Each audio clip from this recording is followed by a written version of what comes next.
আমাদের দেশ বাংলাদেশ। আমরা বাঙালি জাতি। আমাদের দেশ 1971 সালে। সবাই আমার কথা শোনো। আগামীকাল মহান বিজয় দিবস উপলক্ষে শিক্ষা কার্যক্রম বন্ধ থাকবে।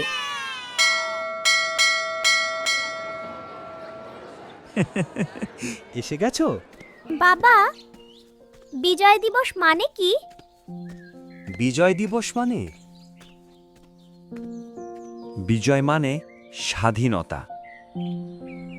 তাহলে শোনো, সেই অমর ইতিহাস, অনেক দিন আগের কথা। তখন আমাদের দেশ ছিল অন্য একটা দেশের অংশ। তবে আমরা একই দেশের নাগরিক হওয়া সত্ত্বেও আমাদের সমান অধিকার দেওয়া হতো না। অবশেষে একদিন ঘোষণা করা হলো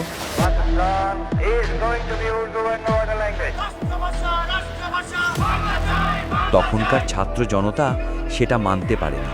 তারপর কি হলো বাবা? তারপর সময় যেতে যেতে বাড়তে থাকলো অন্যায়, অবিচার, মানুষের ওপর চাপ, ভয় আর অধিকার না পাওয়ার গল্প তৈরি হতে লাগলো। কেউ চাইতো না যুদ্ধ করতে, কিন্তু অন্যায়ের সামনে তো আর চুপ থাকা যায় না। 1971 সালে বাংলাদেশের মানুষ সিদ্ধান্ত নিল, এই দেহে যতক্ষণ প্রাণ আছে আমরা সবাই লড়ে দেশের যাব। সবাই মিলে একজোট হয়ে রাস্তায় নামলো। কারো হাতে বই, কারো হাতে লাঠি, কারো ছিল বুক ভরা শুধু সাহস। শুরু হলো যুদ্ধ। যারা যুদ্ধ করেছে তারা ছিল আমাদের দেশের নায়ক। তারা পাহাড়ে, জঙ্গলে, নদীর ধারে লুকিয়ে যুদ্ধ করেছে। তারা ছদ্মবেশে মিশে যেত সাধারণ মানুষের মাঝে। শুধু মুক্তিযোদ্ধারাই নয়, যুদ্ধ করেছে মা বোনেরাও। তারা রান্না করে খাবার দিত মুক্তিযোদ্ধাদের। যারা বাচ্চা ছিল তারা খাবার নিয়ে যেত। বৃদ্ধরা লুকাতে সাহায্য করত মুক্তিযোদ্ধাদের। এই দেশের বিজয়ের জন্য তাদের সবারই অবদান অপরিসীম। এরপর বাঙালিরা একসাথে করেছিল বিশাল প্রতিবাদ।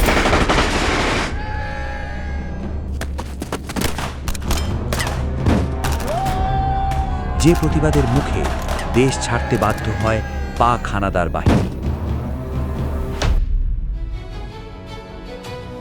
অনেক কষ্ট, সাহস আর ভালোবাসার পর এলো সেই দিন, 16ই ডিসেম্বর, বিজয় দিবস। সেদিন আকাশে উড়েছিল লাল সবুজের পতাকা।